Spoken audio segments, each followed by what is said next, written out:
Okay, so here's my mini B.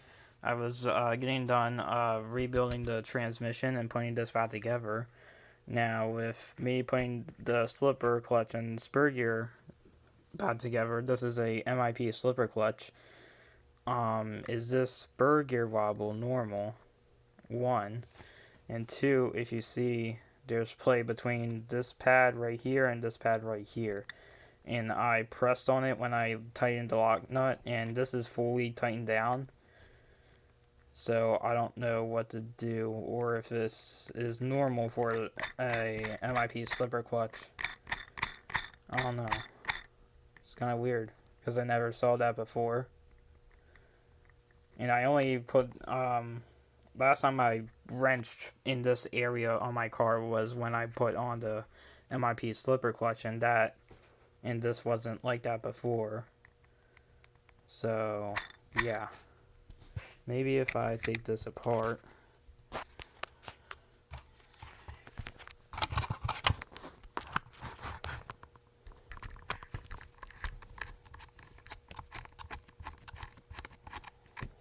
Okay, so the slipper is apart now. So that's the nut, spring. Here's this first plate.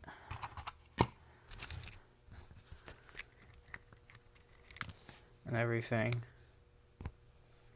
And then that's the main plate, and then there's the pin back there. That is fully tightened down, like in.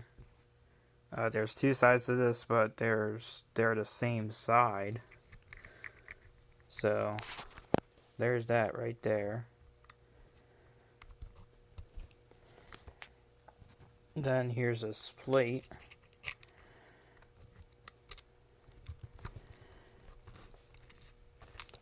And then here's the lock nut, well, the spring for it, and then the lock nut. So I'll tighten that down.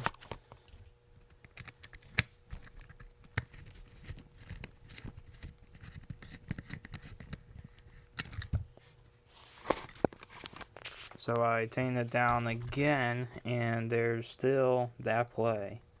So will it drive correctly? I'm not sure. I guess I'll just have to wait, or is this normal? I don't know.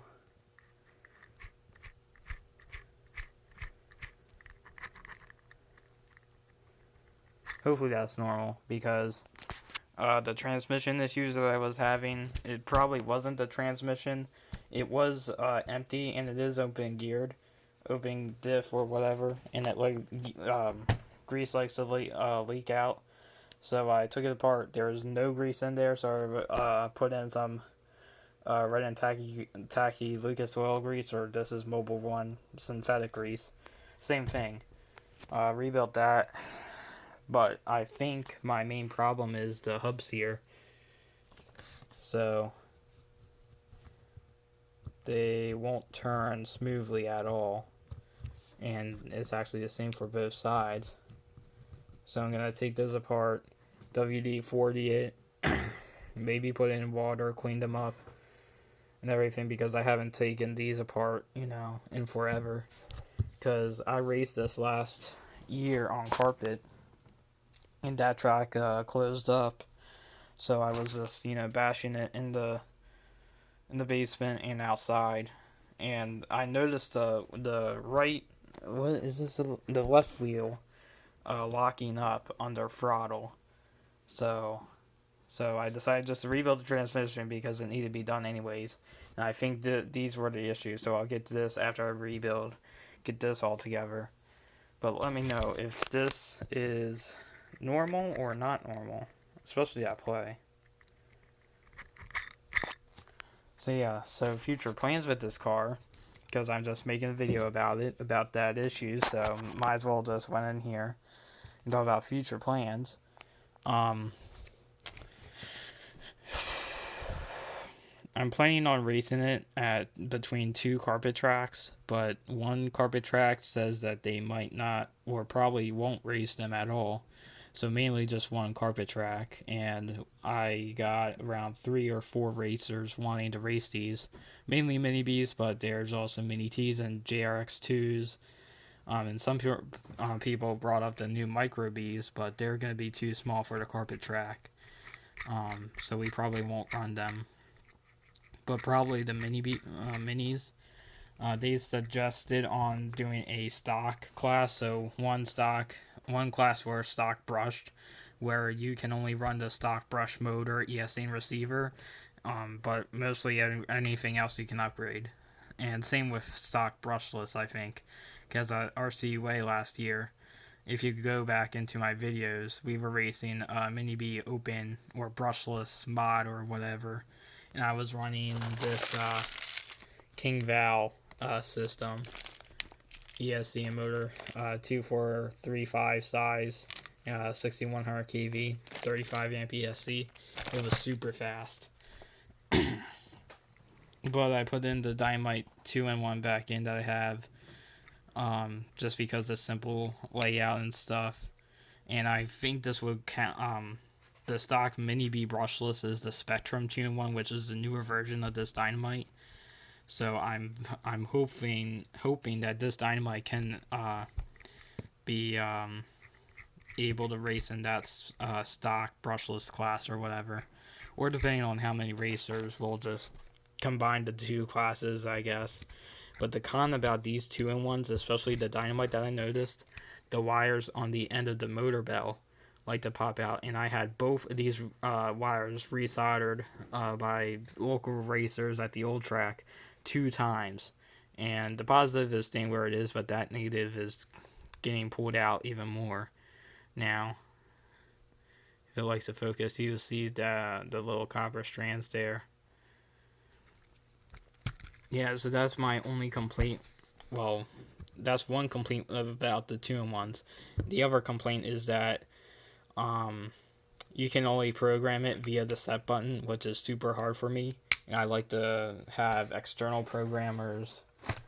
Since I run Hobby Wing a lot, like I just got this 10BL120 G2, which is going in my slash to replace the Max 10 short course SCT, which is the older version of that.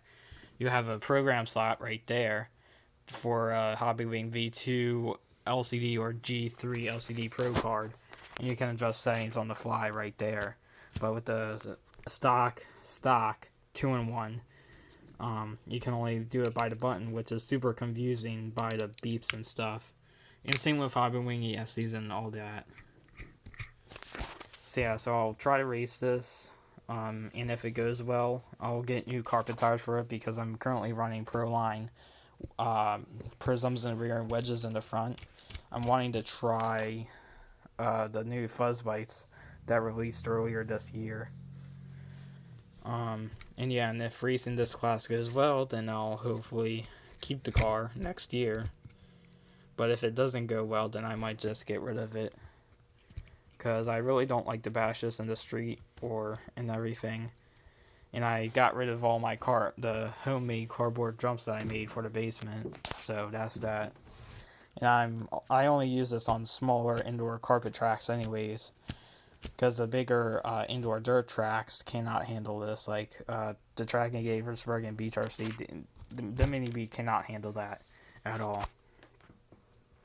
So yeah, so electronics wise, like I said, 2-in-1. Dynamite 6000 kV. The newer ones are the Spectrums, but I'm hoping that this can last me, and if the wire pulls out again, then I'm just going to throw this away, because I'm not resoldering that back up. It's too hard. And I'm just going to replace it with the King Val system, and I'm hoping that it can allow me to race in class at that track. We'll see. Fly Sky receiver for my NB4 Savox servo with the hot racing.